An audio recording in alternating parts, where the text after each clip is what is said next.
Okay, guys, here's a really quick video on the presidency of James Madison. Because we had those early college presentations today, some of you didn't get to work on this foldable. What you want to do is pause and write in the notes as we're going through the lecture. So we are here. We're going to go ahead and turn it over so that we can fold our foldable. You should be here. We're going to fold in half, and then we're going to fold in half one more time, which brings up the title of our lesson. James Madison is the 4th president of the United States. Here we go. He will serve from 1809 to 1817 as part of the Democratic Republican Party, and because of this, he will serve 2 terms. I use this iconic picture because during his presidency, the number one thing that James Madison will deal with is the War of 1812. Let's go ahead and open it up.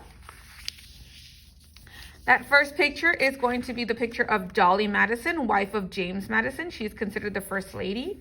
During this picture, we know that she has been advised that the British are invading Washington, D.C., and she scrambles together and tries to get as many important documents as possible, as well as that iconic portrait of Washington as president. Moving on to the pre-war issues. What is going on prior to the war? Number 1. The Non-Intercourse Act.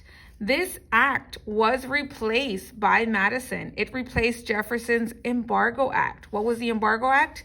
Basically, Jefferson is tired of dealing with the Barbary pirates. He's tired of dealing with the impressment of U.S. sailors during his presidency, and he passes the Embargo Act, which basically cancels out all trade with all European countries. Madison comes into office. He's going to replace it with the Non-Intercourse Act, saying, you know what, we can go ahead and trade, but we're just not going to trade with countries that are at war. And so we know that essentially these two are going to hurt the U.S. economy. Number 2, the deal of neutrality. We tried to pass a deal where we have freedom of the seas. Basically, don't mess with us, we won't mess with you as far as trade. But we know that France and Great Britain did not respect this deal. And then the last one is that the U.S. is unprepared for war. We have a very small standing army, and we only have 22 Navy ships at the time. We are basically considered the underdogs. Let's go ahead and open up this foldable. What are some of the causes of the War of 1812? Number 1, we know that France and Great Britain are attacking our ships, and it's been happening all the way back to Washington's presidency. Number 2, the issue of impressment has not gone away. We know that they are kidnapping our U.S. sailors and forcing them to serve on their ships. And then number 3, that Battle of Tippecanoe, in which Tecumseh and the U.S. battle it out. This is where we find out that the British are aiding the Native Americans by supplying them with ammunition and guns. Madison is going to be pressured to ask Congress to declare war. Why Congress? Because Congress is the only one that has the power to declare war. Now, as we're moving into the war, one big question: should we go to war? There is going to be pro and anti-war people.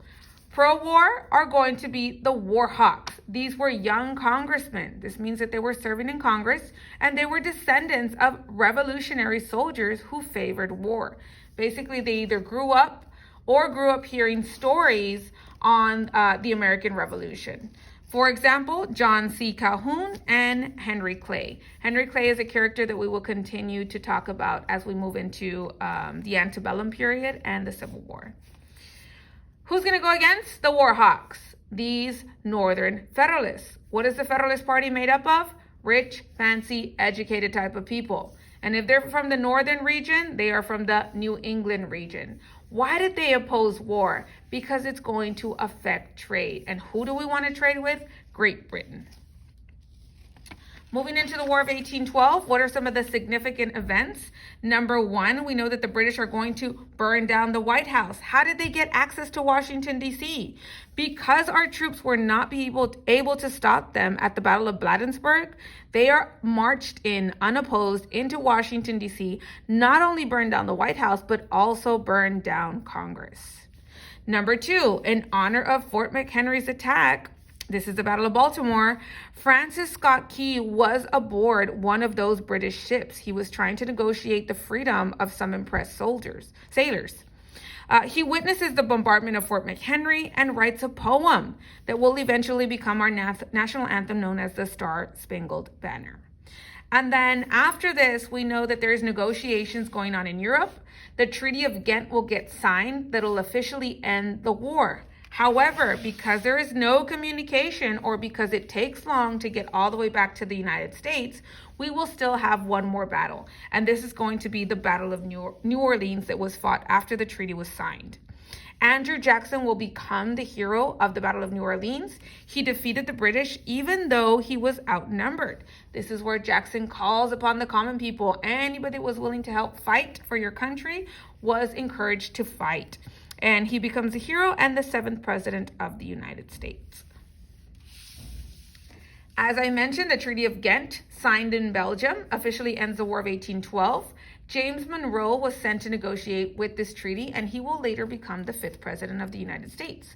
What are some of the effects of the War of 1812? Number 1, nationalism. Remember, we're that underdog. We were not supposed to win, but because of this, people are going to unite. They're going to be proud of the accomplishments that were accomplished, of these achievements, and it's going to be a pride in our country. Number 2, industrialization. Manufacturing is boosted. If you don't know what manufacturing means, it's basically making things. We're basically going to be tired of conflicts because of trade, that we're going to say, you know what? Let's not rely so heavily on trade. Instead, let's start making our own stuff. Number 3, the Native American resistance will weaken. Why? Because they are no longer going to be aided by British help. And then number 4, the U.S. is going to be taken serious by other countries. So make sure that you paused and that you wrote in all your notes for this foldable, and I hope this helped you out.